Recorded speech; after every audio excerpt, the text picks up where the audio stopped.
Hey guys, what's up? This is Diego here at Cinemageddon Reviews. So I recently saw Free Guy. This is the latest Ryan Reynolds movie that a lot of people were excited to see. I'm a little late to the party as far as the reviews, but I wanted to talk about it. So let's do it. However, this is also a review where I get to tell you guys if it's worth seeing in theaters amidst the coronavirus pandemic. So without further ado, welcome to another edition of Stories from the Wasteland.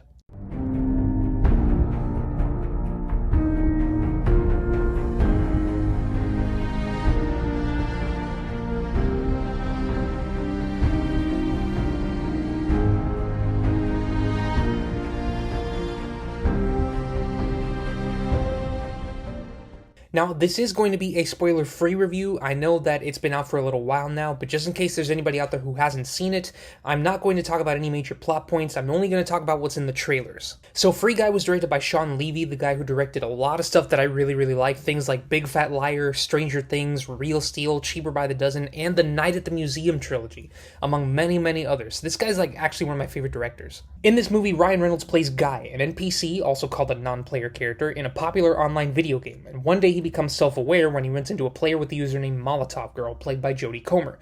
Together, they team up against Taika Waititi's character Antoine, a money-hungry studio executive who wants Guy erased from the game. Like a lot of you guys, I love video games, I love movies, and I love Ryan Reynolds. So it was kind of hard for me not to be excited as far as the concept. There were, however, a couple things that were going on behind the scenes as far as production that were concerning me. For example, this was in post-production during the pandemic as well as during the Fox acquisition by Disney. And if you follow movie news as closely as I do, you know that Free Guy was delayed a lot. There were reshoots that Disney ordered and then the pandemic happened and it kept getting pushed further and further back. So I was slightly concerned. However, for the most part, I'm happy to say that Free Guy was worth the wait. This was a really fun movie, you guys. It was hilarious, it was action-packed, and it had a lot of fun surprises in store. It's not a perfect movie, of course, but there's definitely a lot to be excited about here. First off, Ryan Reynolds, as expected, does a great job with the performance. He adds both a lot of humor and a lot of heart to the film. You just can't help but like the guy. There's a certain innocence in this movie that is added to his character that makes him unique from other characters he's played in the past, and it really makes him stand out. He's really the heart and soul of the film. Now, it's true what a lot of people are going to say about this movie, that this is just Ryan Reynolds playing Ryan Reynolds again for the 57th time, and all I have to say about that is that's the 57th time in a row that I've enjoyed it, and I've still yet to complain about it. I haven't seen Jodie Comer in anything else, but she also did a really great job. She plays her real-life self and her avatar in the game, and I felt that she did a great job as both.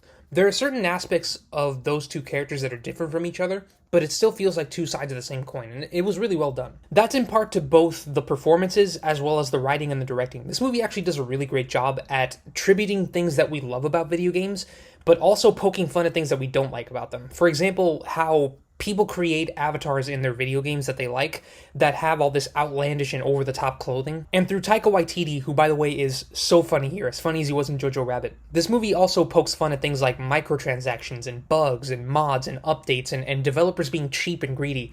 I actually really appreciated how real the story felt. And not just with Ryan Reynolds, one thing that really surprised me about this movie was Jodie Comer's relationship with Joe Keery's character. They actually had a surprising amount of chemistry, and their part of the story was, in a lot of ways, just as exciting as what was going on in the game. Now, as far as flaws, there are still things that I have to point out, and I'm going to keep it spoiler-free, don't worry, but I still have to talk about them.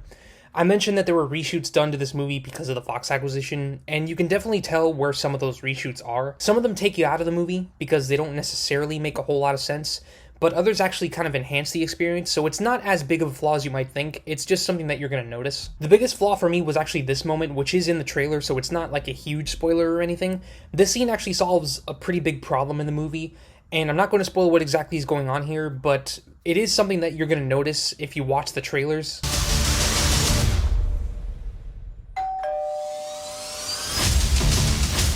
Wait, you let who kiss you? Guy.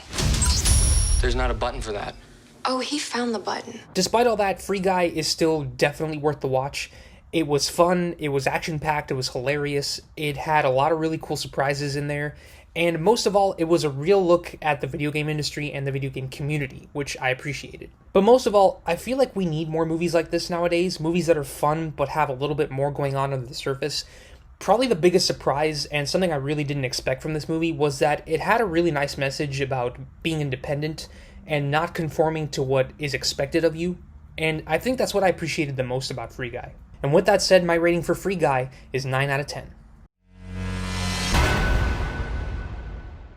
So in my opinion, you should absolutely see Free Guy when you get the chance. It's only playing in theaters right now, and it's only going to be a little while longer before it leaves, so I think you should definitely hurry up and go. Just please be safe out there. We're still living in a pandemic right now, and it's important to stay safe, wear a mask, and follow social distancing.